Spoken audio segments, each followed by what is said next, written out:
Welcome back to Thoughts in a Glass podcast. I'm Latoya. And I'm Kendra. And this is a weekly podcast where we share our unfiltered thoughts and opinions on a variety of topics. So sit back and relax and join us on a conversation of real, raw, and ridiculously funny commentary. Every week we do a drink of the night, but this week we're still sipping on our butterfly pea flower tea. Purple. What's it called? It is called, hold on, y'all. Let me tell y'all what it's called. I'm lost in the sauce, y'all. Hold on.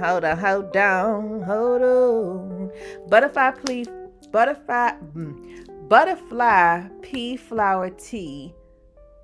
And it wasn't sweetened. Citrus Blue Magic. Citrus Blue Magic. So we're going to jump right back into the conversation, guys. This is part 2 of our interview with Shannon Bland, aka Shannon Not So Bland. And I hope you enjoy it. Okay, let's get into the librarian thing a little bit more, because honestly, I don't know a whole lot about that. Like, why would someone get a library degree? Is it a library degree? Yes, so I have a master's in library and information science from University of Maryland, College Park. So yes, to be an official librarian, there is a master's degree. So a lot of places it's library and information science. Some places just library science. I think there might even be a couple places where it's just called information science, but that's the general theme of the degree. And you go into that knowing that you want to work for the library? So actually, I had already worked for the library for maybe a year or two before I decided to go to school for it. But I fell into working at the library. It wasn't planned. Mm-hmm. I wasn't too far from being out of college. I had been out maybe a few months, and I was just looking for work. And I saw that the library was hiring. So I applied for a part-time position, and I was hired. And I found that I really enjoyed doing the work. So I kind of just, over the 12, going on 13 years I've been working in libraries, I kind of just moved around and moved up into different positions. But yeah, after I was working there maybe about 2 years, I was like, oh, I really enjoy this work. I think I'll go back and get a graduate degree in it, which I never thought I would go to graduate school. So, but I was like, in order to have like opportunities for growth, I thought it would be a good decision to go back to school. So I want to ask a question, but I don't want it to sound condescending. No, you're fine. Because in my brain is like, what do they teach you in library school? Like, sure. Is it just like how to organize books? Like, I'm so like. No, it's okay. So I feel like I feel like Oz, like it's a world behind the curtain. Yes, it is that we know nothing about. Very much so. So you learn a lot about information seeking behaviors, how to disseminate information. I kind of focus on user instruction for my particular program. So I took user instruction class. We also learn about accessibility. I know it's a bad word nowadays, but I took a diversity and equity class. So diversity, equity, inclusion. We took basically a capstone class where we kind of put together a final project of like a proposal or project to pitch and perhaps write a grant on, which is what I do a lot now in my work. I do a lot of grant writing as the fundraising staff person. So that's particular to my position, but in the general librarian work, just learning how people seek information, how to kind of like guide people on that information seeking journey. Like I said, a lot about inclusion. I remember in one of my classes, we did a group project on serving the deaf community. Another class we did, it might have been that same class, I did a project on serving formerly incarcerated people. So just basically how to teach people, how to seek out information, learning how people learn, a myriad of things, but also things like organizing. So, oh my gosh, probably my least favorite class, I'll say it like that, was a cataloging class. We had to learn all these cataloging standards. And I remember I just had these index cards that I made flashcards with all these abbreviations that we had to learn. Yeah. But it really depends on what lane you're looking to go into. So even though I'm not a cataloger, so that's not my thing, but I still had to learn that as part of my degree program. And I feel like that's the, at least for me, I don't know about our viewers or even you, Kendra. When I think of a librarian, that's the first thing that I think about. It's like, well, they know where everything goes. Well, see, I watched a show called The Librarian, and a lot of it is like research based. So, like, if you were to go and you're trying to figure out how to write a grant or how to do certain things, you can go to the library to get those resources on just how to navigate, of how to find it, what books that you could pull out and things like that. So I've seen that on like different TV shows. It was more like criminal stuff. But yeah, I was gonna say it depends on what type of library work you're trying to do. So you have librarians that are more like researchers. They research librarians. They might work in a museum. Archivists were also a part of our program, so that was kind of intertwined because they call it LAM. So libraries, archives, and museums kind of like a field, like they're subfields, but we're kind of lumped together in the work that we do. But you have academic librarian, you have a public librarian, school librarians, youth librarians, adult librarians. You have catalogers. So it's a wide array. You have librarians that work in prisons.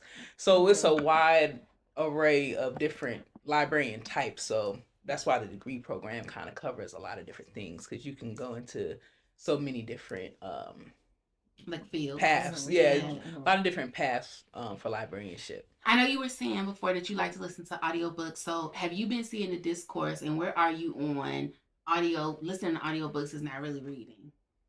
Oh, I'm never gonna agree with that because I love audio. I don't either, but like now I'm asking an expert. I've seen that, but what I will say is, and that's probably another goal, kind of getting away from the screens. I guess I'll kind of go with that, because I have heard recently about the benefits of still reading words on a paper. Not that audiobook isn't reading, but the benefits, like because I was listening to a podcast and they were talking about the screens and not kind of reading words on paper as much and not doing tactical things as much. They foresee future generations having dementia at higher rates. So trying to do different things to keep your brain working and tactical things and reading words on paper. But no, it's definitely reading. It's just like how I used to tell parents that would come into the library, like, graphic novels are reading, like, that's still reading. It's better than your child not reading anything. So I mean, I get where people are coming from, but you're still hearing the language, you're hearing new words, you're taking in the information, you're still comprehending. Yes, because there is a very, very big comprehension crisis right now. I don't know what's going on, but the people are not comprehending. So you're still comprehending, taking in the information, forming opinions and critically thinking and stuff like that. So I would definitely still consider it reading. I think, my humble opinion, that the only, well, I got a lot of opinions, but I will just say for this specifically, I think the issue with that is we isolate the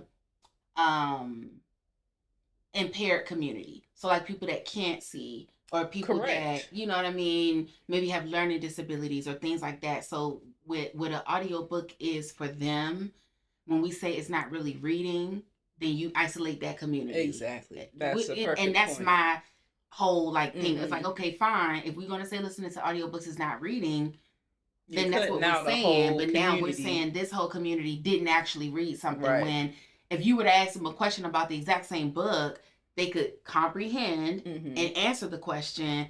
So and I'm an audiobook person too. So for me, I think it does still count. The other thing is, if you know how to read, like for me, I have the ability to read. So I'm not insulted when somebody says, oh, you listened to a book, you didn't really read it. Okay, that's your opinion. Right. It doesn't bother me because I know how to read. Like if you put the book in front of me, I could read it. I just don't have time to sit there and just read it. It's easier for me to listen while I'm driving to work or while I'm washing dishes or whatever. So I'm not offended by that. I think when people take offense, it's maybe because they're not as strong a reader as they may want to be. And so maybe you're calling out now an insecurity that they might have by saying, that's a good point, you didn't actually read the book. Well, I think that the other side of that is being able to, like, having a conversation and someone speaking a word is a lot different than people reading a word. That is true. So if we're having, like, if you hear appetizer, the way that it's said Sound. is not Yeah. going to be sometimes the way that it's spelled. Right. Or hors d'oeuvres. Right. People will hear that. Oh, they yeah. want to say it. Oh, I'm going to have some hors d'oeuvres. And then they see it on the menu and they be like, now what's this? Who died this? Who this is? You know, so I think that I think the hard part is, and I think people that are expressing that as of today, audiobook is not reading, is because the children who are only listening to the audiobook have not gotten to the fundamentals of knowing how to read. And that's what I'm saying. Yeah, like, because I know how to read, I'm not offended by Yeah. that. Like, the same book that I'm listening to, if you put those words in front of me, I know that I can read it. I think it becomes an issue when you struggle. And so when somebody says that, it does maybe hit home, because you might know that if I put the words in front of you, you wouldn't be able to comprehend the same way as listening to it. Yeah, that's true. Yeah, I think being able to, because I there was this whole thing, God, when what's that little rapper's name? Joel Santana. Yes, child. I was just thinking about that. And he's like, they don't need to know how to read. They need to know how to, do the arithmetic. And it's like, and know how to deal with contracts and things like that. But the biggest part of contract is reading your contract and knowing and comprehending exactly what it says, right? So someone can read it to you, but if you can't read exact words yourself, or there's not a mechanism for you to be able to see and hear, you can get bamboozled or lost in the sauce, because someone else it's giving someone else the ability to take charge of what you are able to comprehend, and not for yourself to be able to read and understand. I think it's all the time when I have a friend of mine who we talk about the Bible a lot. And so she brings up like, oh, certain passages and things like that. And I'm like, that's fine, but are you reading it for yourself to comprehend, or are you reading it or listening to your preacher and how he comprehended it? So there's a different step to, you can hear something and comprehend it the way that the speaker is trying to feed it to you. And there's a different way when you're reading it yourself and you're able to comprehend it from your own personal vantages. So I think it's a hand-in-hand thing. I think the audiobooks are great, especially when you want to read or want to see a book and you don't have the time. Like, we don't have the leisure time like we used to. And I tell you what, a book come in front of me, baby, I'm taking a nap. Okay, my eyes are tired. I got astigmatism. I can't do it. Okay, I'm relaxed at this point. So being able to be on the road and kind of being able to listen to things, and that taking away the screen and just being able to focus is wonderful. But when it comes to my children, I need you to pick up a comic book.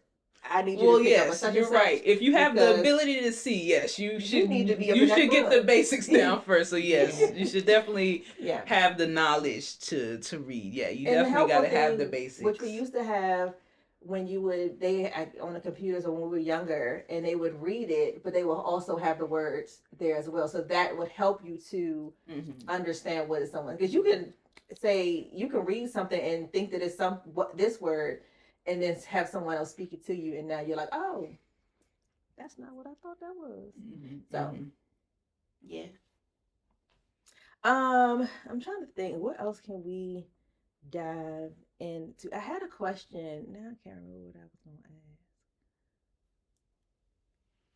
to ask. So since you highlighted a lot of spots in the DMV in general and Waldorf and all of that, do you have like a top, like what's like a go-to that you would recommend for, like, in Charles County specifically? Just in the DMV specifically.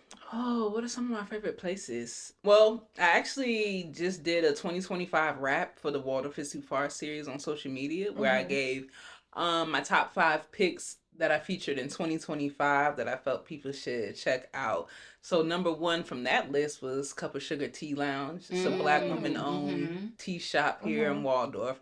I really, really love them over there. They're great, wonderful environment, great tea and light bites there, and just a nice place to go chill. You can go and chit chat with your friend there. You can take your laptop and get work done there. It's just a good place that I feel like if fulfill the need that I don't think the we as a community really knew that we even had. It's like just go to Starbucks. Yeah, so Yeah, I feel like people are so different. used to It's going to different. Starbucks, but Yeah. it's like that That's what I neighborhood mean. You feel, don't that have to just local go to feel. Starbucks. Oh, You yeah. can go. Yeah. But other even when places. you go to Starbucks, to me now, Starbucks feels very like industrialized. Like it Mhm. doesn't feel as cozy Yeah. as Yes. it did when it That's a first. good word, yes. Yeah. So Cup of Sugar is very cozy. It Like it is. feels like you belong there when you Mhm, walk in. So I would definitely list them in my top places. Let's see. What else do I really like? I'm trying to think of some place outside of Charles County that I like a lot and find myself at. Um, I would say any of the art galleries. Like I said, I love museums and art galleries. So, Culture Gallery, which is here in Waldorf, but also Overdue Recognition Art Gallery in Bowie, both Black-owned art galleries. Great art there. And if you're like me, you might not be able to afford original art pieces yet. They have prints as well. Culture Gallery actually has a nice gift shop where I bought items from before, tote bags and puzzles and different little things there. Um, let's see where else. Let me think of a food spot because I know that's what everybody cares about the You know they most. cares about the great taste. Yeah. Yes, that is what people care about the most. I went to Spice Kitchen recently, which is out in Hyattsville. Really enjoy Spice Kitchen. I even go to Baltimore sometimes. Jollof Bowl, another African spot over in Baltimore. Really enjoy Jollof Bowl. Choba's an African spot here in Waldorf. I like them. I also love Caribbean food. So, what's my people in the mall? The name, Ocean Blue. Yeah. Ocean Blue in the mall. I really enjoy this Jamaican spot. So, those are some of my favorite places, at least the ones off the top of my head, because I've gone to them in recent months that I would encourage people to check out. You were saying that people care about food the most, which I agree. Do you feel like your food content in general kind of does better than anything else? Yes. Yeah. Yeah. The food content gets the most engagement, I would definitely say. And I do have businesses that reach out to me, other types of businesses to do videos. Like you said what? Like a review. Yeah, so I've had a number of esthetician places reach out to me, which shout out to J Elite. It's an esthetician studio here in Waldorf. She also has a location in Silver Spring, and she also just opened one in Charlotte, North Carolina. Jasmine, she's a great esthetician. So I've been there multiple times. She does brows, lashes, facials, all of the things. But the food, so when I get things like that, estheticians reaching out to me, and we'll do a video, and it'll do pretty decent, but the food always what is steps above the non-food. Oh, Crab Boat. I can't forget my people at Crab Boat. Yeah, Crab Boat in Waldorf. That's a great seafood place to check out. Seafood boils. We've actually, me and Chris, my brother, we went to Crab Boat once, and he really liked the food there. Yeah, I love Crab Boat. I'll always shout them out because I went there, and people often want to know, like, do I get paid to go different places? Most of the time, it's just me organically trying a place that I want to try, and I'll go in there and buy my food just like anybody else will. So that's what I did with Crab Boat. Went in there, bought my food, made a video about it. The video blew up. Crab Boat invited me out, and they're like, bring some friends. I took like 5 or 6 people with me. They fed us all. I know that's they right. hooked us all up with seafood boils and all. And they did that. Thoughts in the glass need to go to Crab Boat. Get to the Crab Boat, okay? And they did that a couple times where they just said, come through, bring some friends. I was like, y'all all right with me. So do you have a fear of then, because you have the situations like Keith Lee and things like that, where all of a sudden you get so big that now you want to go somewhere organically to try things, just as for your audience, and then they treat you I see what you're saying, so good, and then the regular people go and they be like, now you done told me that this place was great and the food was nasty, the service stuff. You go, they be like, I want the wings that Shannon had. They're like, well, no, you're not getting them. That's funny because somebody they didn't necessarily say that stuff. I have had people tell me that they've gone somewhere that I went. They were like, nah, it wasn't all that.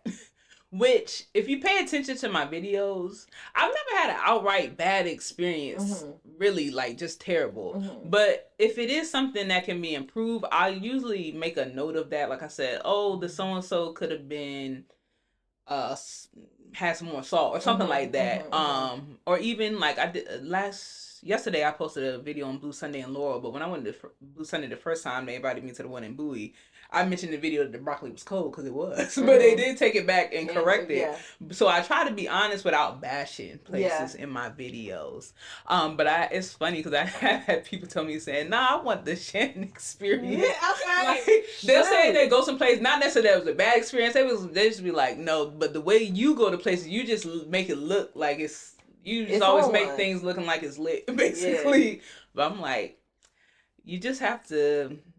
I like to tell people you're the adventure. Like, you just have to live your life with that mindset. Yeah. I wonder if it is also like someone seeing you with a camera and them not knowing what your like your follower count is and things like that. And so do they say, "Oh, this person got a camera"? It could be, but I do things on the low, and I don't even use a camera. I used to use my phone, but the way in which I record things is very low key. Like, I've been to places with friends, and I'll post a video, and they'd be like, "When did you get all that footage?" It's like, because I'll be recording like that. Yeah. And I've been out with other content creator friends. I'm like, "Oh, y'all doing this for real?" Because they'll have all lights like this, and they'll have like their phone and gimbals and lights and doing all of this. I don't do all that. Maybe I should, so I can have better quality videos. But I kind of try to be like inconspicuous. Conspicuous. What I'm trying to say. Yeah, I try to do things on the low so that it's not obvious. Although more recently, I have been to a couple places where I say, "Oh, I'm a local content creator. Do you mind if I get footage?" So it has been a couple times recently where I do that, just where it's like it's a small space or it's obvious that I'm recording. I can't really do it on the low, and people be like, "Oh yeah, cool." But yeah. I think that so that's something that we've talked about in the past, like going out and getting content and how it can feel weird sometimes to be just walking with your little. And I think that's probably why I do things because I just. Somebody be like, "What you know? And I think there's a part of you that, well, at least I'll speak for myself. There's a part of me that wants to enjoy, like, I'm here because I want to enjoy being here. I don't want my whole time being here, I'm looking at everything through the camera lens. And sometimes I'll go to places and I won't record. Like, if I haven't been invited there, sometimes I'll just go to places and I just won't record at all just because I don't feel like it. Yeah. So there's that too. But also, it'll sound funny because I create content online, but I don't like bringing attention to myself. So I'm like that too with the... Like, that's why I don't like make it too hot. Yeah. So even though I'm gonna post a video, but I don't know, it's a weird dynamic. But and I think in the moment, you got to do what's comfortable for you in the moment, right? So like, if you don't want everybody to know that you're creating content, you don't want all the attention on you in the moment, that's okay to say. Even though I know I'm gonna post it later, I just don't want all this attention on me in the moment. Yeah. Is it, or in the beginning, was it hard to remember to record? Like, did you have to, like, because I know for me, when I'm out and I'll be halfway through whatever I'm doing, I'm like, "Oh shoot, let me get some footage," because what have I been doing? So for a short time period, I was trying to be a YouTube vlogger. Okay. So vlogging, like just vlogging every day. Yeah, stuff. I would forget. Okay. And that's why I don't do it anymore. Also, it was taking up a lot of storage in my phone. Yeah. But like just vlogging, like a lifestyle vlog, I would forget to record all the time. Now, too, I've noticed that if I'm somewhere with somebody, like, because a lot of times I'm the type of person, I get up and go places by myself all the time. Yeah. Like, I hear and see people saying they're not comfortable going places. I can't relate. I go by myself to places all the time. I was just saying, I'm like kindred spirits over here because I'll be gone. Okay, because I'm like, who's going out? Yeah, I'll go by myself somewhere quick. But I noticed that if I am going somewhere with somebody, sometimes I get caught up in, meeting up with somebody, especially if I ain't seen them in a while in a conversation, and I might forget.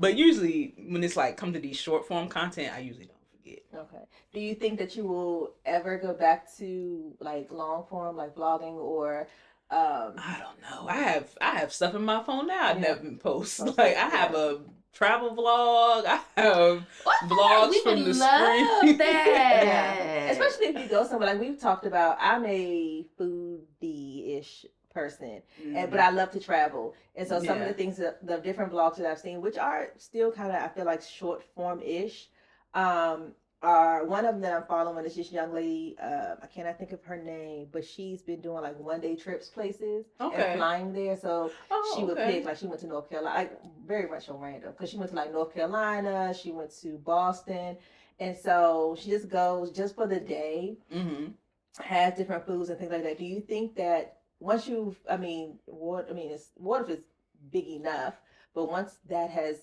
kind of you've gone to the places, do you see yourself exploring further out, like out of the DMV and maybe going to like different states and things like that? Yeah, so I've posted some short form content out of the area. It depends on how I'm feeling. Okay.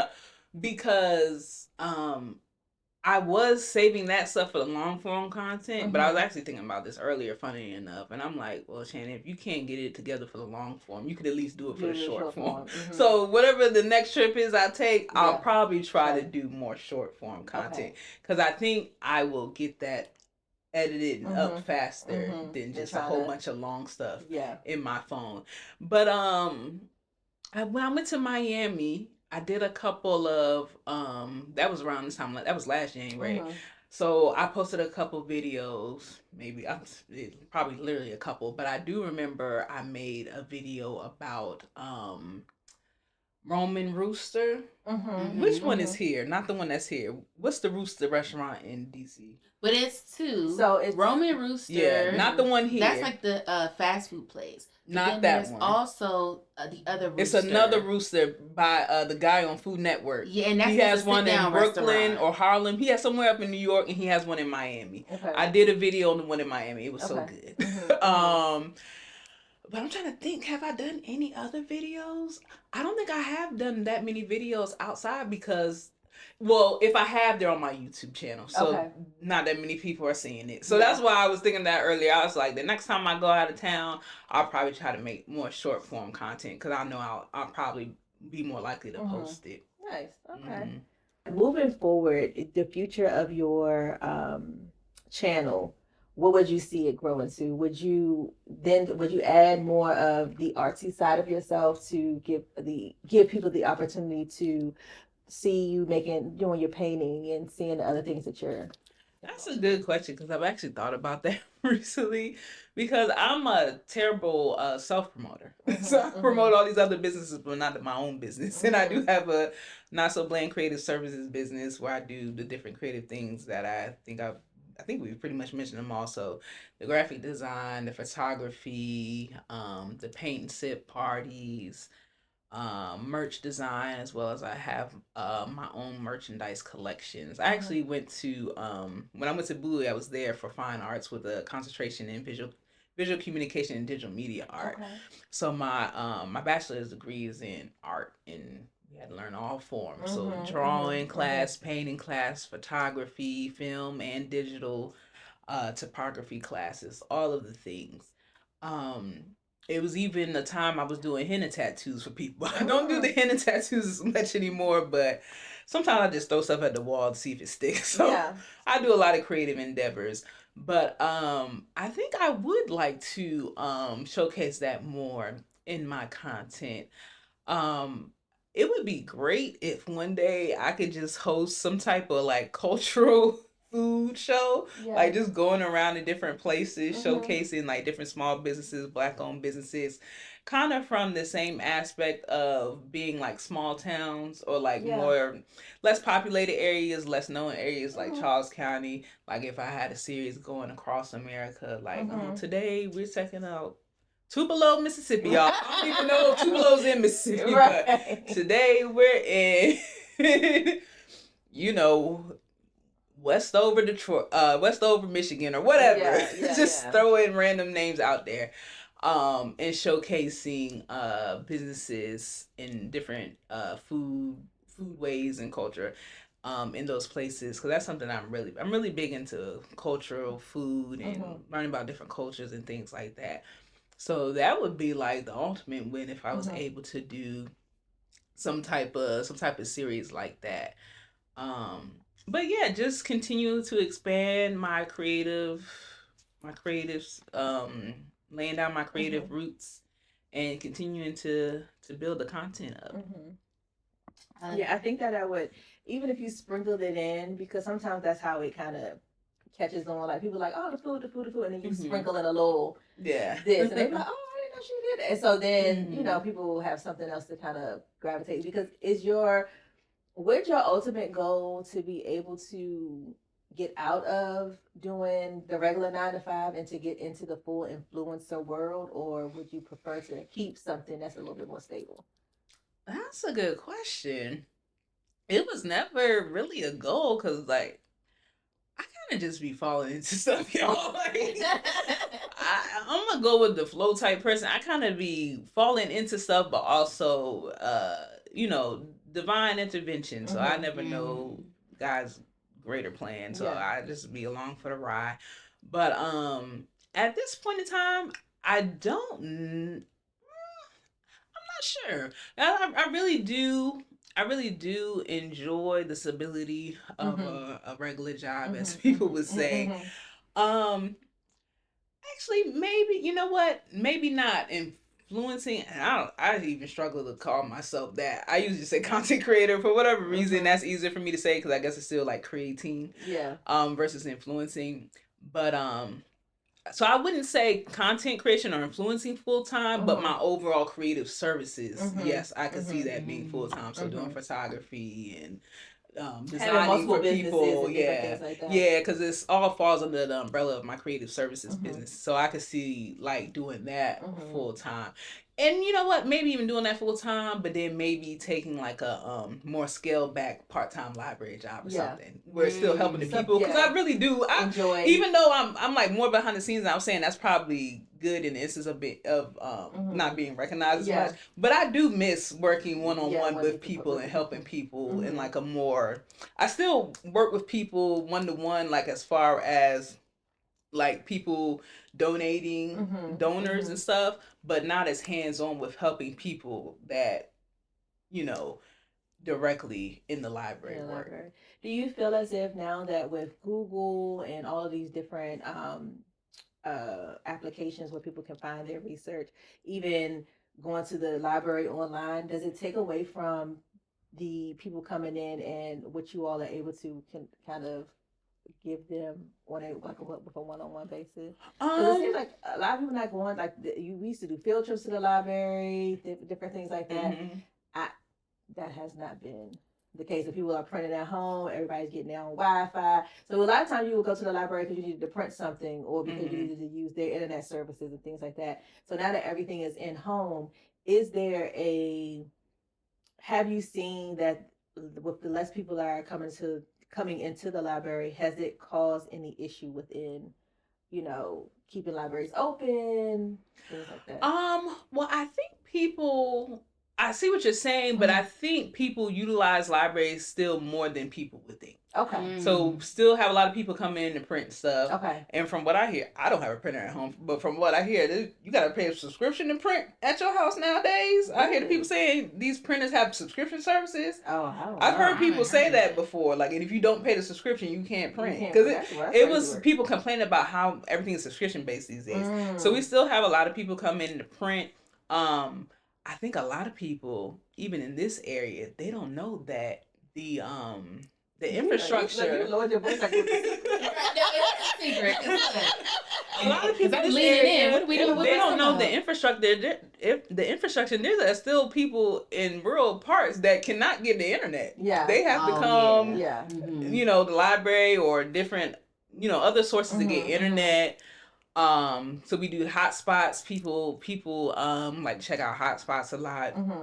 But we also do a lot of programs. Okay. And people come to a lot of programs like story time. We do painting programs, different arts and craft programs. People utilize meeting rooms a lot. So that's a popular service. We were talking about when you first got here, is it PB or PD? PD. P.D. Brown Library has a recording studio. Okay. Which I didn't know that was a library resource, and it's free to me. Obviously, you got to reserve it, but it's free to use. And be like meeting rooms. I think a lot of people don't. I think as kids we went to the library to get the books. I don't think that it's unless you're going, it's not advertised as much as like this is here and you can. Now that is a difference. Yeah. Over the years, collections have gotten smaller. Collections of physical books have gotten smaller. Okay. But yeah, I would say I think people use libraries more, or it's like different sects of people. So it's kind of like if you know, you know. Yeah. And as a library, we put money into marketing and stuff like that. But I feel like it's always a thing of people still don't be knowing for whatever reasons. Yeah. People still don't know all the things that we offer. But yeah, we still get a lot of use. Because I know when people find out that I work like in the library, like I remember my optometrist. He would always be like, "Oh, those things are still around." Like, yes, I work there. Did you ever see yourself doing a series about like things you didn't know about the library? That's so funny because my content is not very library or book centric. It's not. And I think that's because I try to separate the two. If I didn't work in a library, maybe.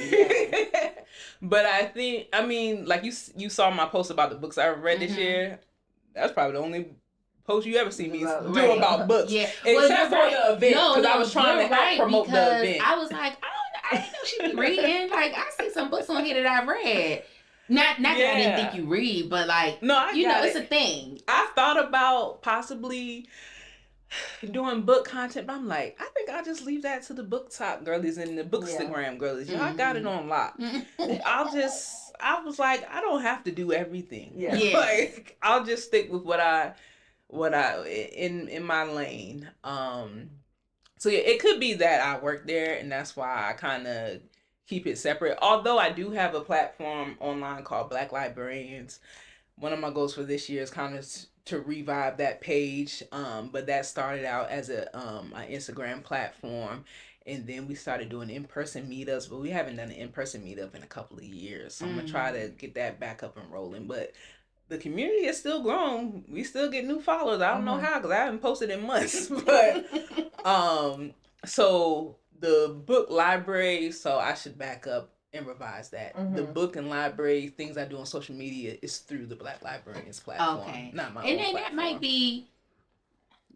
Never mind. Because you know how I am. Like, something that you want to get into? No. I be getting too involved in like people business. And so now I'm like, oh, maybe you can just have like in the Black Librarian group, you can have other admins and like that could be something that that's something I thought about. Come together and I thought about asking for help with that. Each of us could do like we could do a series of things you don't know about the library, but like you do 1 month and somebody else does 1 month and somebody but also let me not. No, I thought about that in this coming into 2026. Like, what can I do with this page? I've thought about perhaps reaching out and getting some contributors from that community to keep that going. Yeah, because I just. Not to say that other people don't have stuff going on, but I feel like I'd be having my hand in too many hats. Yeah. And I can't keep up with everything.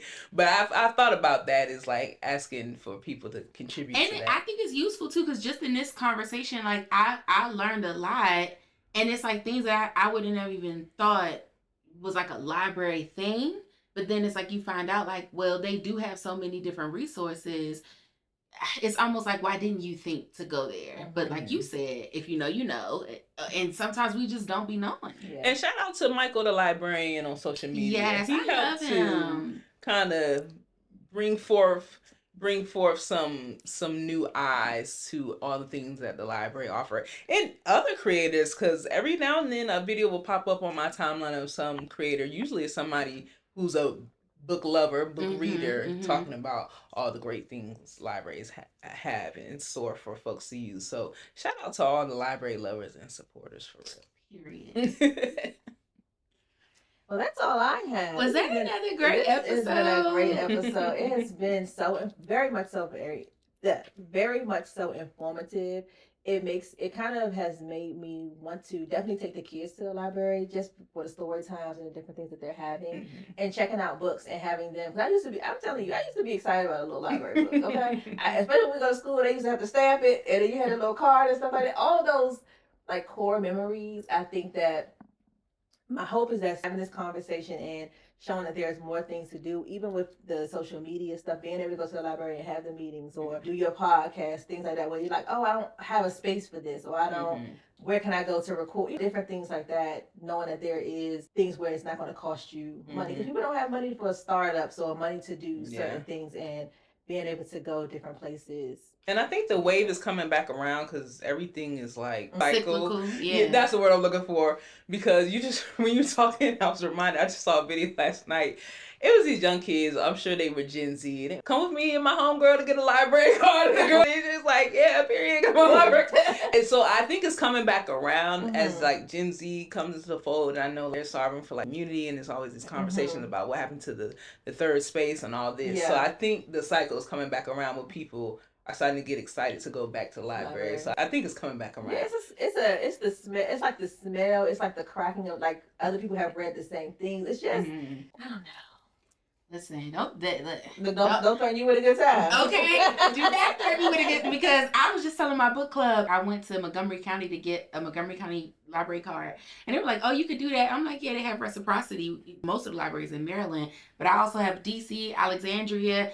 And if I could sneak up to Pennsylvania, I would get one of those too. And my friend was like, "Why do you have so many library cards?" And I'm like, "The resources." But the main reason is because for Hoopla and Libby, if you have different library cards, you can get different books can be available to you. So don't threaten me with a good time. That is true. If you live in the state of Maryland, you can get a library card in any county in the state of Maryland. And they have different options. PG County may not have a book, but Montgomery County has a book. Yep. So anyway, we get out of here. This is another wonderful episode. We want to thank you for being our first guest. Yes, thanks, Shannon. Did you have a good time? Thank you. Yeah, I did. Thank you all for having me. Okay. Well, guys, make sure you like, subscribe, hit the notification button, tell a friend to tell a friend. Drop down in the comments. And we'll drink to that.